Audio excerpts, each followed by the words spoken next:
Olá, seja bem-vindo de volta às nossas aulas aqui de grego intermediário da Escola Charles Spurgeon Online.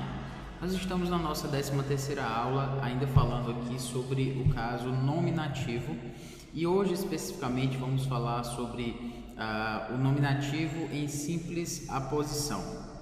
Esse é um ponto importante porque às vezes alguns termos gramaticais do português são um pouco estranhos ao estudante do Novo Testamento grego. E aí, por essa estranheza acontecer, o estudante do Novo Testamento grego, ele acaba se tornando um pouco hostil a essa linguagem gramatical, já que ele não está tão acostumado, né? Já que isso não é tão usual para ele. Então, por essas questões, muitas vezes é importante que a gente pare um pouco e explique alguns conceitos gramaticais que poderiam ser de alguma forma mais basilares para alguns, mas para outros nem tanto, né? Por conta de que nem todo mundo para tanto tempo assim para estudar português em termos tão gramaticais. Então, hoje a gente vai explicar o que é esse aposto, especialmente porque essa questão de aposição ela vai aparecer em vários outros casos, no genitivo, acusativo, enfim. Então eu quero parar um pouco aqui no nominativo já, para que a gente já entenda como funciona essa aposição, como funciona esse aposto, para que nas próximas vezes que nós trabalharmos a posição, não nos delongarmos tanto nesse sentido, tá bom? Então, seguindo aqui o roteiro da nossa aula, vamos apresentar a você esse conceito. Quando a gente pensa aqui, por exemplo, Francisco, o aluno mais aplicado, perdeu a prova. Ou, por exemplo, Atenas, a capital da Grécia, apresenta uma beleza de séculos. Passados esses dias, Isabel, sua mulher, concebeu e ocultou-se por 5 meses, dizendo. Quando você vê essas 3 frases, essas 3 orações, elas têm algo em comum, que é justamente o aposto. Na verdade, o aposto ele é bem mais amplo, e a gente poderia passar aulas aqui falando só do aposto. Mas, basicamente, a gente precisa pensar e perceber aqui que nós temos aqui um núcleo, vou chamá-lo aqui de sujeito, certo? Nós temos aqui o Francisco. Esse nosso amigo Francisco aqui, ele é o sujeito. Nós temos o verbo, né? Aqui ele perdeu a prova, certo? É o verbo. E a prova é o objeto.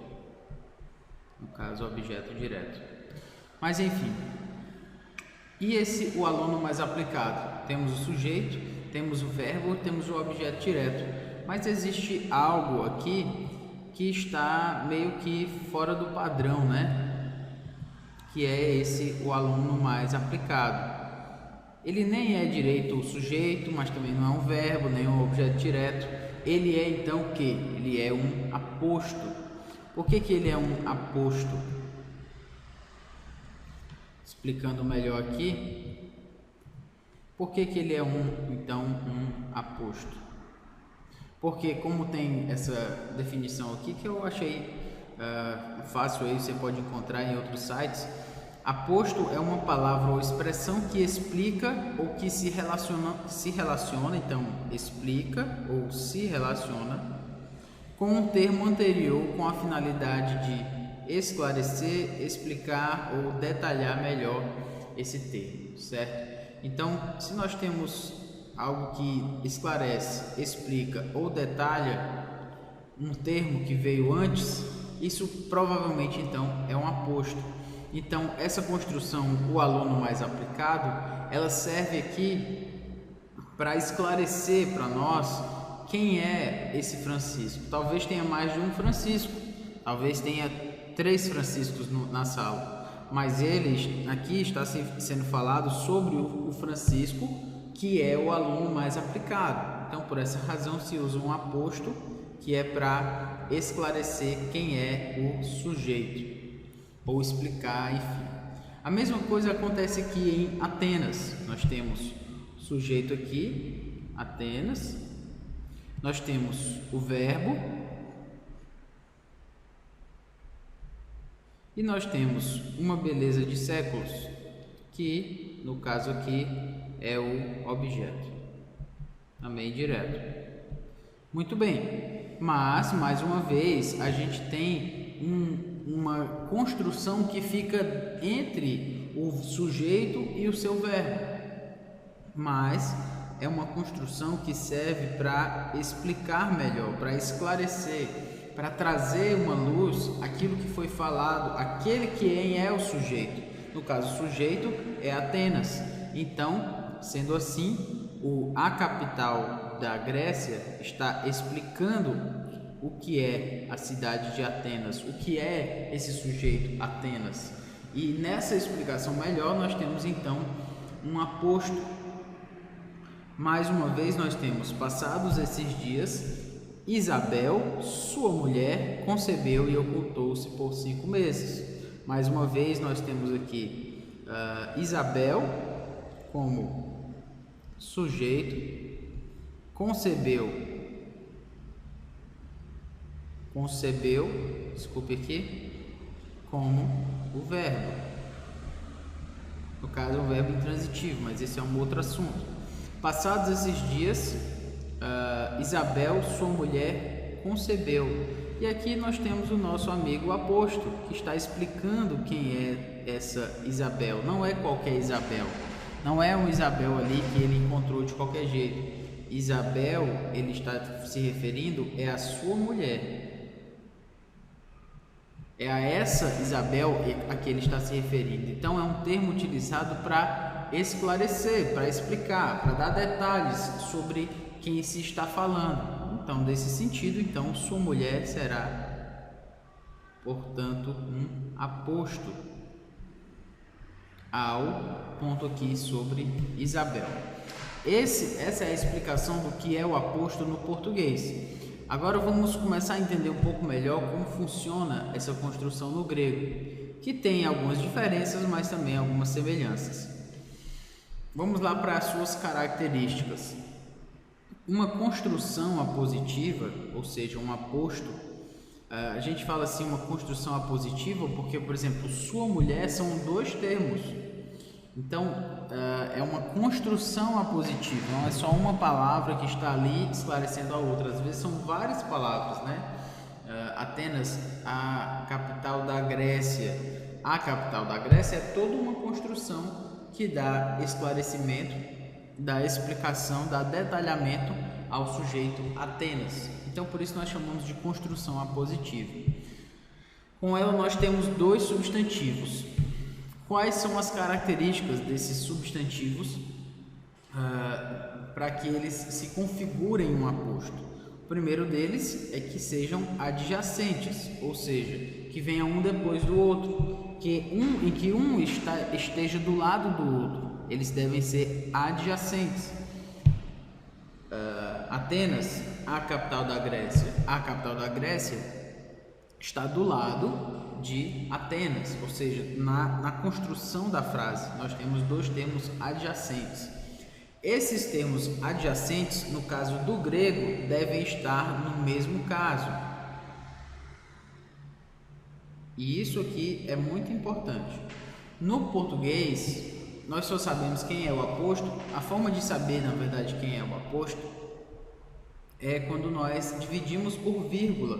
Quando nós separamos aquele termo por vírgula, ou aquela construção por vírgulas, então nós temos um aposto ali. Então, Atenas, vírgula, a capital da Grécia, vírgula, mostra uma beleza de séculos. Então, a capital da Grécia está entre vírgulas, e isso me indica que ela é aposto, porque no português nós não temos os casos. Já no grego, não é necessário que haja as vírgulas. Por quê? Porque nós temos os casos. Então, se eu tenho um caso do lado, 2 substantivos com o mesmo caso, eu já posso desconfiar que aquilo é um aposto. É possível que seja um aposto, mas não é só porque eles são adjacentes e que eles estejam no mesmo caso. Obviamente, eles precisam se referir à mesma pessoa ou à mesma coisa. Então, Atenas, a capital da Grécia, são 2 termos adjacentes. No grego eles estariam no mesmo caso e eles se referem à mesma coisa. Atenas e a capital da Grécia é a mesma referência. E já que eles se referem à mesma coisa, isso é um aposto. E no caso, eles têm que ter a mesma relação sintática com o resto da oração. A mesma relação daquilo a qual ele se refere. Então vamos lá. Metá detautas, depois dessas coisas, desses dias, né, das remeras, Sinebalen, que é concebeu, Elizabeth, Regine autu, Elizabeth, desculpa, e aqui nós temos Regine autu.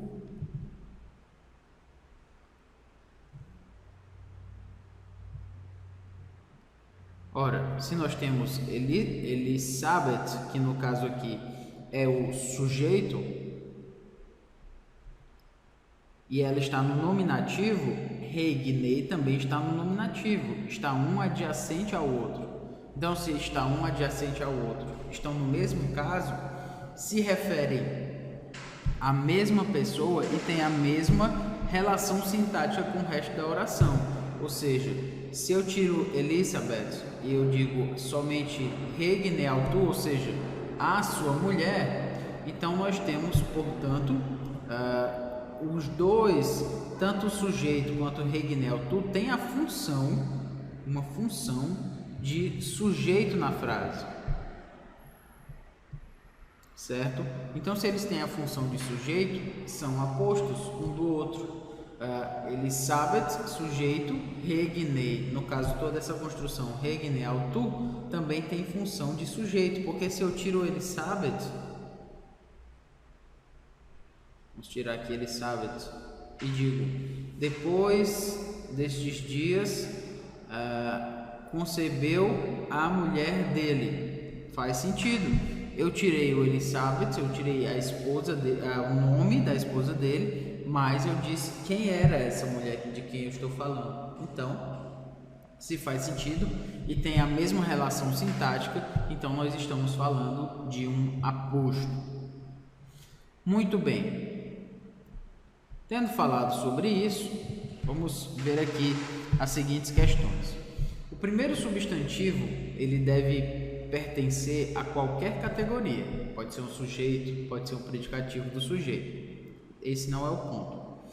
O segundo é meramente um esclarecimento, uma descrição ou uma identificação de quem ou do que é mencionado. Ou seja, o predicativo nominativo faz uma asserção, que é asserção, sobre o sujeito. Deixa eu me consertar aqui para ficar tudo certo. Uma asserção. Então, o predicativo nominativo faz uma asserção sobre o sujeito. Eles têm uma certa relação, o predicativo do sujeito e o aposto, porque os dois dizem, aliás, os dois estão se referindo à mesma coisa. Só que o predicativo nominativo, ele faz uma asserção sobre o sujeito. Já com os apositivos, há uma pressuposição. Então, aqui nós temos uma asserção e aqui nós temos uma pressuposição. Ou seja, uma pressuposição é a ideia de que não há um verbo em mente. Então, por exemplo, nós temos aqui Paulo é um apóstolo. Aqui nós temos uma asserção. Aqui nós temos uma asserção, ou seja, esse nosso é um apóstolo é uma asserção sobre Paulo. É uma asserção explícita. Paulo é um apóstolo. Então, no caso, o apóstolo, na verdade, né, é que é o nominativo predicativo, né? No caso, eu coloquei aqui Paulo, mas é o apóstolo. Então, Paulo é um apóstolo. Esse apóstolo se refere, está ligado, está sendo feita uma asserção sobre Paulo. No caso, Paulo, o apóstolo, está na prisão. Paulo, no caso, o apóstolo, novamente aqui, o apóstolo é que é o apóstolo. Por quê? Porque ele não está fazendo uma asserção. Na verdade, aqui já há uma pressuposição. Eu não preciso dizer Paulo é um apóstolo, Paulo está na prisão. Ao invés de falar assim, eu digo Paulo, o apóstolo, está na prisão. Então eu estou pressupondo, já é algo que eu aceito. Não estou definindo, não estou predicando sobre isso. Eu já estou dizendo que Paulo, vírgula, o apóstolo, vírgula, ou seja, eu já estou definindo que ele é assim. É algo que nós aceitamos, que nós já pressupomos no discurso. Então essa é a diferença entre o nominativo predicativo e o aposto. O nominativo predicativo é uma asserção sobre o sujeito. Já o aposto é um esclarecimento, uma pressuposição já que é apresentada sobre o sujeito. Então aqui nós temos alguns exemplos para a gente poder ter uma ideia mais prática daquilo que a gente está falando. Nós temos aqui Paraginetai, Ioannes ho baptistes kerisson. Vamos aqui, né? Paraginetai kerisson seria esse veio pregando, certo? Paraginetai kerisson, veio pregando. E aí nós temos aqui Ioannes. Ioannes é o sujeito, João é o sujeito. João, e aqui Ioannes está no mesmo caso de ho baptistes. Ho baptistes está aqui, você está vendo a mesma terminação. Perceba aqui, eta sigma e eta sigma. Se nós temos dois eta sigma, um ao lado do outro, isso me indica que eles estão no mesmo caso e eles estão se referindo à mesma pessoa, à mesma coisa? Sim, João e o Batista é a mesma, está se referindo à mesma questão, à mesma pessoa. Então, eles são adjacentes, eles estão no mesmo caso, eles se referem à mesma pessoa. Se eu tiro aqui João, desculpe, se eu tiro aqui João, nós temos somente veio pregando o Batista. Faz sentido, eles se referem à mesma pessoa. Então nós temos um apóstolo, dois substantivos adjacentes se referindo à mesma pessoa no mesmo caso. Apóstolo, da mesma forma que então será João o Batista, será aquilo que é o apóstolo. Lembre-se também que no caso aqui só um toque sobre o Batista, né? No caso aqui será literalmente o que batiza, que às vezes não se é mencionado sobre isso, mas não é que o Batista é João o Batista, Ioannes ho baptistes seja o seu sobrenome. Na verdade, só é algo que está explicando aquilo que ele faz. João, o que batiza. Literalmente, na verdade, seria isso, certo? Próximo ponto aqui, nós temos Eisan de kai gnaikes apo macrothen theorusai en Hais kai Maria re Magdalene kai Maria re e Jacobo tu micru kai Iosetos meter kai Salomen, desculpe. Muito bem, vamos tentar resolver aqui essa questão, né? Nós temos muitos nomes aí, até alguns deles complicados para a gente perceber, mas vamos um de cada vez. E também ali estavam algumas mulheres, gnaikes, olhando de longe, né? Apó macrothen theorosoi. Então elas estavam olhando de longe, entre as quais também cai. Aí nós temos aqui Maria e aqui nós temos Maria. Muito bem. Re Magdalene. Re Magdalene. Nesse sentido, esse Re Magdalene, nós temos aqui Maria no nominativo e Re Magdalene também no nominativo. Estão adjacentes, estão referindo-se à mesma pessoa, então nós temos um aposto. Maria a Madalena, seria literalmente assim, né?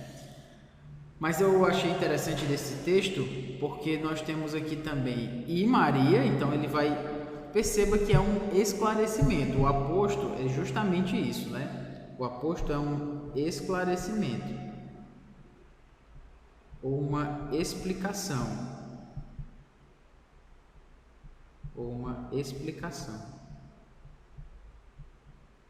Ora, nós temos várias Marias nessa história. Se temos várias Marias, exatamente por isso, o que o autor quer nos mostrar, o que Marcos quer nos mostrar, é explicar quem é essa Maria a quem ele está se referindo, quem são essas Marias. Por isso, ele diz de outra Maria aqui, no caso, Maria, mas agora ele está falando de outra Maria, não está mais falando da Madalena. Agora ele vai falar de uma outra Maria, que é Rei Jacobo, tu, Micru, Kai, Iosetos, Meter, Kai, Salome. Então, vamos lá, Maria, mãe de Tiago, certo? Nós temos aqui a Maria Madalena e a Maria, mãe de Tiago. Rei Jacobo, Tiago, tu, Micru, o menor, e de José, Caiocetos, e aqui nós temos Meter, e esse Meter aqui é justamente mãe. A construção está um pouco diferente no grego, talvez por isso a gente possa se confundir um pouco, mas a ideia é a mesma. Nós temos duas Marias, uma que é a Madalena e outra que é a mãe de Tiago e de José.